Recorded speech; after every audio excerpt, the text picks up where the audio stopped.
Avec Kidibam, ce qu'on a voulu faire, c'est pour changer le monde, commencer par changer le monde des enfants, puisque en fait, le jouet, c'est le premier objet auquel on peut s'attacher.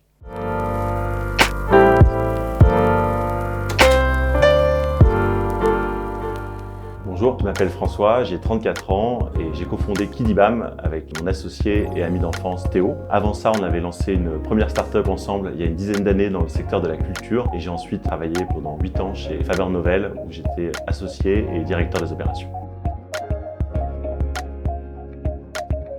Alors Kidibam, c'est une plateforme qui permet d'acheter et de revendre des jouets de seconde main, mais avec une expérience très différente de ce qui existe déjà aujourd'hui. Côté vendeur, ce qu'on propose en fait, c'est une estimation de son lot de jouets en 3 clics, une collecte à domicile, un envoi postal ou alors le dépôt chez un magasin partenaire. Donc, si vous avez 30 jouets à vendre, fini on va dire les galères traditionnelles de la seconde main, plus besoin de rédiger 30 petites annonces, de prendre 30 photos ou encore de négocier avec 30 futurs acheteurs. Vendre ces jouets sur Kidibam, c'est extrêmement simple, vous n'avez même pas besoin de sortir de chez vous potentiellement.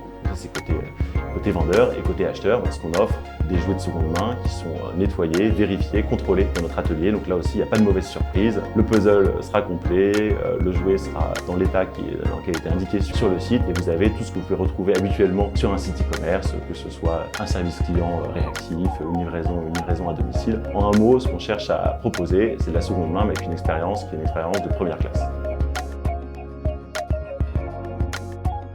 Alors il y a 2 ans, je suis devenu papa d'un petit garçon et donc j'ai pu voir les jouets qui commençaient à s'accumuler dans sa chambre et même dans notre salon.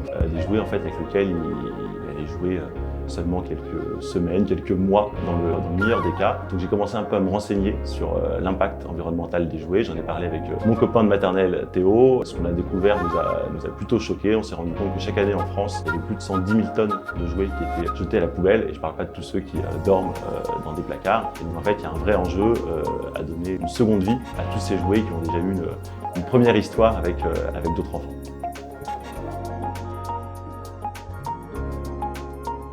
Oui, bien sûr, c'est sûr que c'est un impact assez important. Déjà, nous, dans notre vision de la seconde main, on fait de la seconde main évidemment pour redonner vie à tous ces jouets, au maximum de jouets possible, mais aussi dans un enjeu pédagogique, parce qu'en fait, le jouet, c'est le premier objet auquel on peut s'attacher en tant qu'être humain. Et donc, il y a une vertu aussi très symbolique, on pense, à apprendre dès le plus jeune âge, soit à recevoir un jouet qui a déjà été aimé par un autre enfant, soit à faire le tri dans ses jouets et à accepter qu'il y a un autre enfant qui pourra en profiter derrière. Donc, nous, ce qu'on cherche à faire, c'est à la fois offrir la meilleure expérience possible en termes de seconde main, mais aussi sensibiliser les parents et les enfants aux enjeux environnementaux. Donc voilà, c'est vraiment ce rôle aussi pédagogique qui me tient à cœur.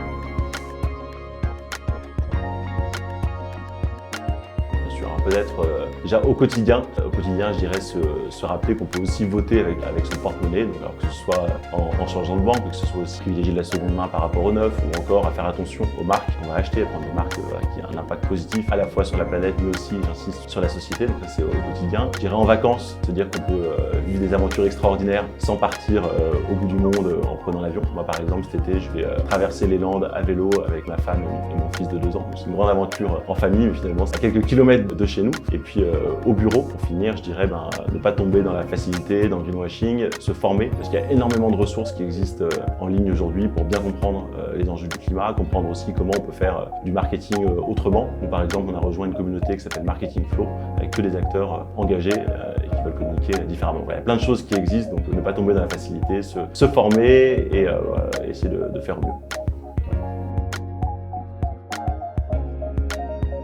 Non, mais bien sûr, on se pose des questions. Alors, par exemple, nous, on a des sujets sur l'emballage de nos jouets. Très souvent, on récupère des jouets qui n'ont pas de boîte, ce qui n'est pas du tout un problème pour nous. Mais pour qu'ils puissent tenir, pour que également il y ait quand même une expérience aussi de déballage, le parti pris qu'on a fait, c'est d'emballer en fait les jouets qui n'ont pas d'emballage dans des petits pochons en coton recyclé, et ce qui nous permet quand même d'avoir une expérience de découverte et de déballage qui est quand même à la hauteur.